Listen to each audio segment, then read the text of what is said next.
Wes Clark has been named the VP of Player Personnel for the Pittsburgh Penguins. If you do recall, he has been with the Maple Leafs organization for the past 6 seasons. Obviously, very tight with John Tavares, the captain, very tight with Kyle Dubas. And more often than not, in business, this does happen. It just took, I guess, a year, but he's headed to Pittsburgh to join Kyle Dubas. Yeah, there's obviously a good relationship there in the sense of what Kyle Dubas has done with him beforehand with the Leafs. And I think there's a trust factor, right? And a lot of these guys, they carry on their guys. You see this all the time, especially with coaching staff. Head coaches come in, get jobs. They want their assistants. They want their goalie coach. There's a communication factor.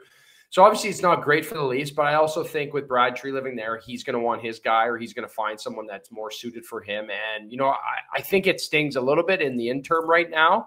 At least the draft is over. At least they went through this year.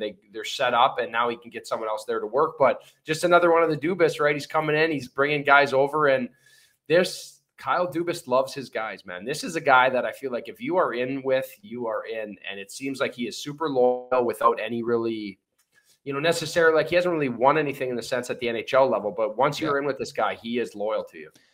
What kills me is there's a lot of fans out there that just think Kyle Dubas can do no wrong. And anybody attached to Kyle Dubas can do no wrong. And it's like, this is such a monumental day for the Maple Leafs organization. I'm not disparaging or discounting Wes Clark's worth to the organization, but you're telling me there's nobody out there who can assess talent, draft talent.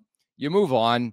I think he's done a pretty sound job. Clearly, the last couple of years, we'll see on Danford, the first-round pick from this year. But obviously, the Easton Cowan selection was tremendous. But you just groom the next guy, right? I think obviously a lot's going to be made of this. Like, find me a different team in the league where a move like this is made and it causes this much hysteria. But it's going to happen in this market because, again, the attachment to who he was attached to, Kyle Dubas, and where he's going to join Kyle Dubas in Pittsburgh. So I think the track record's pretty good on Wes Clark.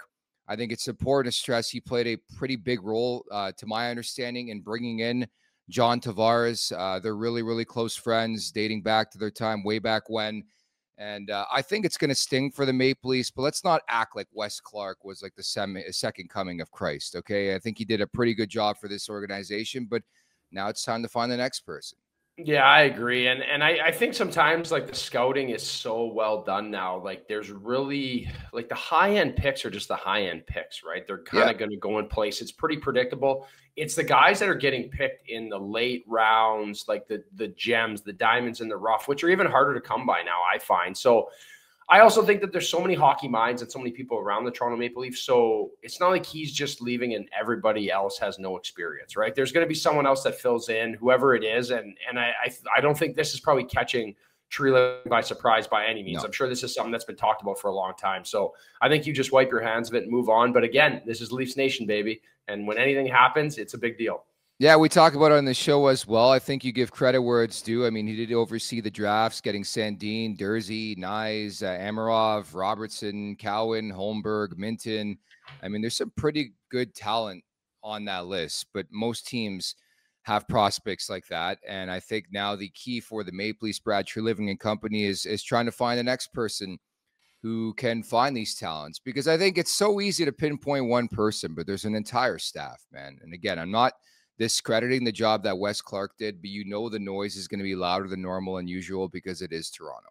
Yeah, for sure. I've helped out a little bit with St. Louis with their goalie prospects. So I've done a little scouting, and it's almost like a round table, right? Experience that I went through. And for me, it was unique, right? In the sense of I can watch a goalie, like if I'm looking at an NHL goalie or a junior goalie, you can see holes in his games just from my experience or things he can improve upon. But it's tricky with the scouting in the sense of like, now I'm looking at kids that are getting ready for the draft and they're all very comparable. But now it's like, where do we find the improvement? Where can we find, how can we as a team, the Toronto Maple Leafs, as they're looking at guys, make him ready for the NHL, right? Because all these guys are good. Now that's where it gets tricky is, right, the development. That's where you have the staff that the sports psych and the different questions and the interviews to kind of figure out what kind of people they are. What were their parents like? You just need to find these kind of things out because that plays a factor in it. And there's so many different moving elements to it, not just Wes Clark. So I feel like this is something that the Leafs have in place and will continue to grow and try to get better with it.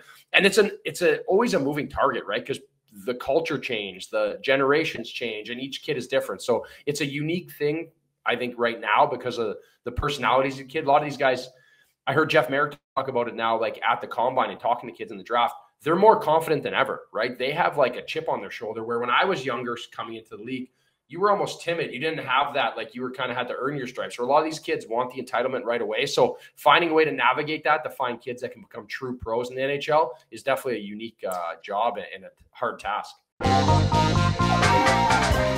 Make sure to check out more of our content right here on the Leafs Nation YouTube page. We got long form interviews. We got clips. We got epic rants by Jay Rosa. We simply have it all. And don't forget, you can find out much more at theleafsnation.com. Thanks so much for watching.